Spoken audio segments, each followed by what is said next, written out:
Mesdames, Messieurs, bonjour. C'est la 67e séance du Salon financier. Emmanuel Derrial pour la présentation. Notre séance d'aujourd'hui se porte sur des biais systématiques de comportement. Le comportement des investisseurs n'a d'impact sur le prix des actifs et ne crée des opportunités dont peuvent profiter les investisseurs informés que si les erreurs commises par les non-informés ont un caractère systématique et sont donc prévisibles. Cette section présente une synthèse des études empiriques qui étudient ces biais systématiques. Les investisseurs ont tendance à conserver trop longtemps les titres qui ont perdu de la valeur et vendre trop rapidement ceux qui en ont gagné. Ce phénomène est connu sous le nom de l'effet de disposition. Hersch, Schriefren et Merz-Statman, en s'appuyant sur les travaux des chercheurs en psychologie Daniel Kahneman et Amos Tversky, ont postulé que cet effet survient parce que les investisseurs deviennent riscophiles lorsqu'ils font face à des pertes potentielles. Cela reflète également la réticence à admettre ses erreurs en encaissant les pertes qui deviennent effectives lorsqu'un investisseur décide de vendre un titre à un prix moindre que celui auquel il l'a acheté. De multiples travaux ont confirmé l'existence de cet effet de disposition chez les investisseurs.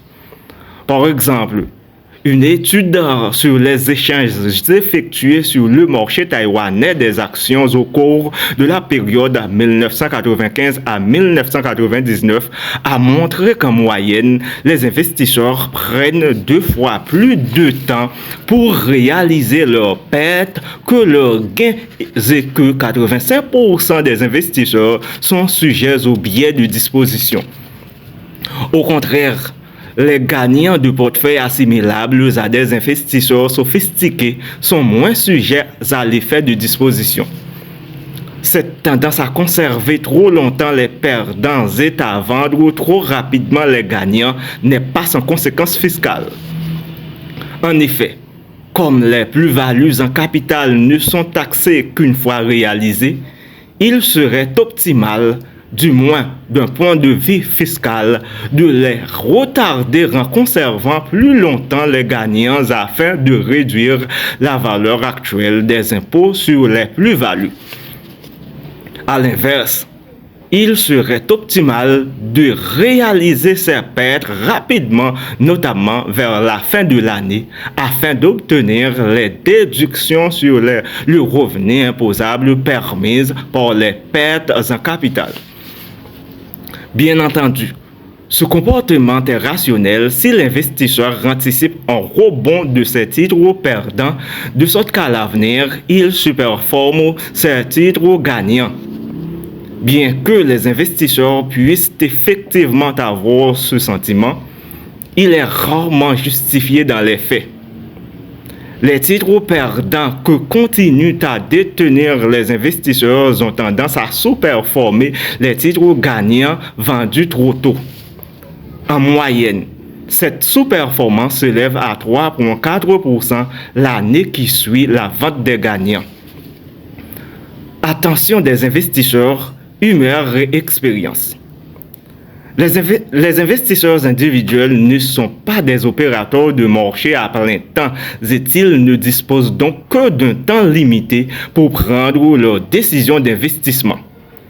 Par conséquent, ils peuvent être influencés par des événements ou des annonces qui retiennent leur attention. Plusieurs études montrent qu'ils ont tendance à acheter des actions qui font l'objet d'articles dans les journaux spécialisés, d'une publicité particulière dont le volume de transactions s'est révélé particulièrement élevé ou encore dont les rentabilités observées, positives ou négatives, ont été particulièrement importantes. Le comportement des investisseurs semble aussi être influencé par l'humeur.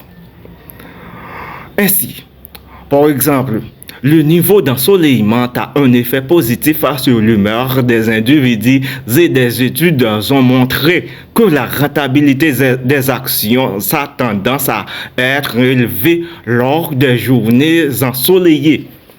À New York, par exemple, La rentabilité annualisée du marché lors de telles journées est en moyenne d'environ 24,8%, alors qu'elle n'est que de 8,7% lors des journées maussades. Cet effet ne se limite pas à la météo. Les résultats des grands événements sportifs influencent aussi le prix des marchés. Une étude récente estime que la perte d'un match en phase éliminatoire de la Coupe du monde de football a un effet négatif sur la rentabilité observée des actions dans le pays concerné d'à peu près 0,5%. Là encore, l'humeur des investisseurs semble en être la cause. Enfin, les investisseurs semblent bien plus faire confiance à leur propre expérience des marchés qu'aux performances historiques des actifs financiers. Les investisseurs ayant grandi et vécu lors des périodes fastant sur les marchés ont plus de chances d'acheter des actions que ceux qui ont connu les périodes tumultueuses où les rentabilités des actions ont été très mauvaises. Merci de nous avoir prêté attention. Au revoir.